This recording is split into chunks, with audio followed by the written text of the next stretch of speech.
I've gained weight. Now that I'm overweight, I know that I have to change my diet. So I should stop eating fats and I should be okay, right? If you've asked yourself this question before, believe me, you are not the first one, and it's not the first time that other people have done it. So we are at part 3 of our 3-part mini-series talking about macronutrients. Stick around because that is coming up right now. As usual, I'm going to give you a disclaimer. If you have any conditions for which your doctor has given you because they're very specific for you, as far as anything to do with cholesterol, fat, and things that you have to monitor specifically with his instructions, you should always follow those first, and this should be used as a guide, as general information for those who wish to educate themselves on something that they have not heard before, or basically aren't familiar with. Fat is a nutrient that has been given a really bad reputation over the years, but if we're paying attention to the video, this is a 3-part mini-series of fat as part of the macronutrients. So if anything, it's actually an essential part of our diets, and if we are able to use it correctly, we're able to monitor what we're doing, then we should be able to get the benefits of these instead of getting all these ideas that could be wrong about them and making us think that we should stay away from them forever. We should know first that there's different types. There are the healthy fats, there are the unsaturated fats, the saturated fats, and then there are the trans fats. And once we get an idea of what these are, we should be able to include them and exclude them from our diet the way we need to.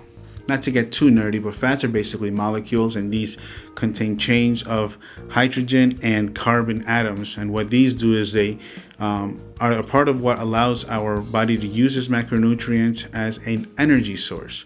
So already off the bat, we're learning that fats help us move around, use this as energy, and overall for our daily lives. These are actually a little bit more concentrated, so as a macronutrient, they're going to have a different value in calories. Fats, in a comparison to carbs and protein, are going to be higher.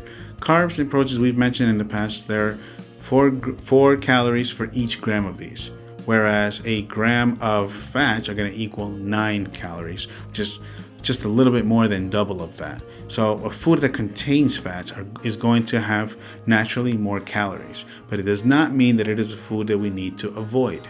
Maybe you've heard the term healthy fats, which automatically tells you that it's a good thing for you. What these are, there are examples of these are like avocados, olive oils and nuts and things of these sorts. These are actually good for you. They allow you to have better brain function. It helps with cell growth and hormone production. So any doctor would easily tell you that these are good for you. But again, if you have instructions from doctors as far as fats, they'll tell you what these are. But these healthy fats are definitely the best source of any kind of fat we can consume.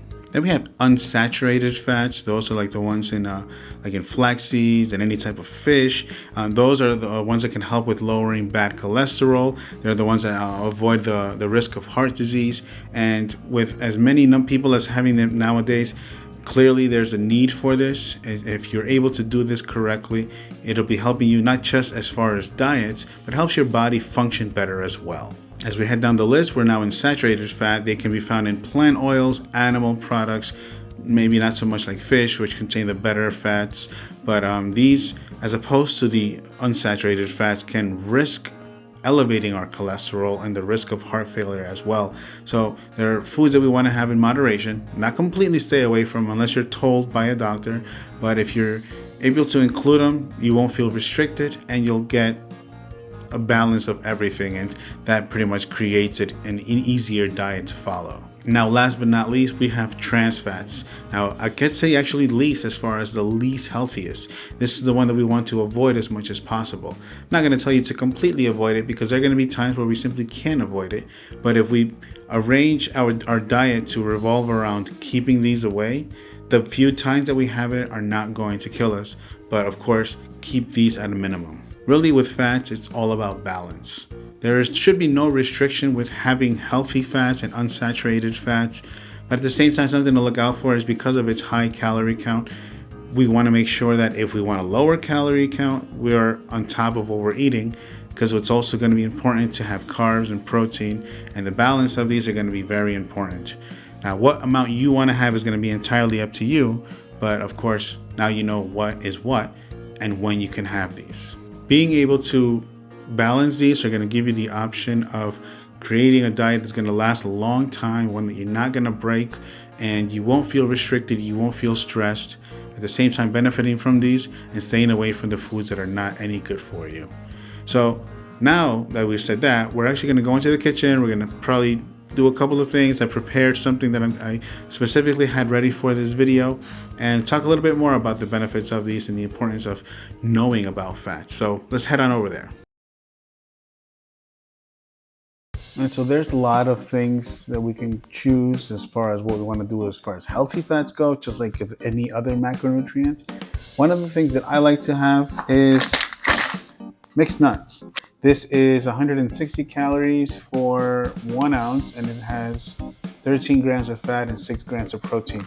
This is my favorite. This is a pistachio mix. It has pistachios, almonds, and cashews. Something I'm gonna do, just so you have an idea, is I'm gonna put them on the food scale, and you'll see how much a serving is.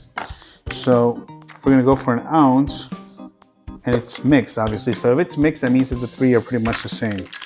Looks like you can't even see it. That is 1 ounce right there. That is 1 ounce. So I'll be honest, we need healthy fats, but that's 160 calories. It's not a lot, but again, because each gram of fat is 9 calories, it adds up. That does not mean that you have to stop eating these foods. It just means you have to be more conscientious of what calories these foods contain. As long as you're having a healthy fat, a fat that's going to be good for you, you should have no problem. So please do not stay away from eating this. Like I said, I may focus on exact numbers for protein and not for carbs and fat, but I do not stay away from fats.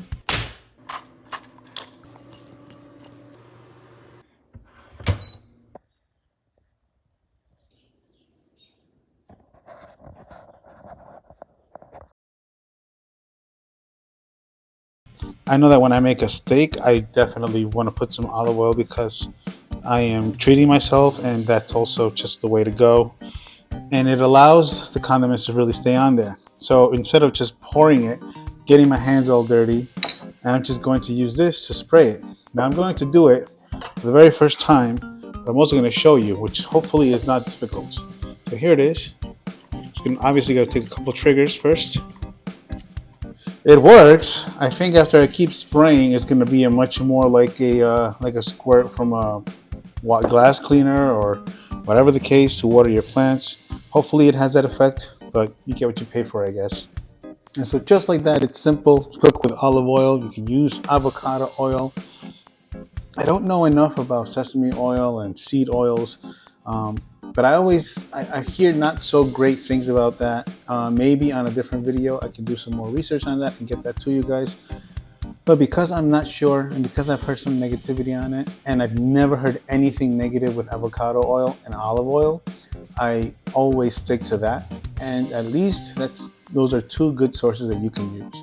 Of course, if you're not having enough, something that I do is I have it as a supplement. This is omega-3 from fish oil, and I know that this one is from Nature Made. It's 1,200 milligrams.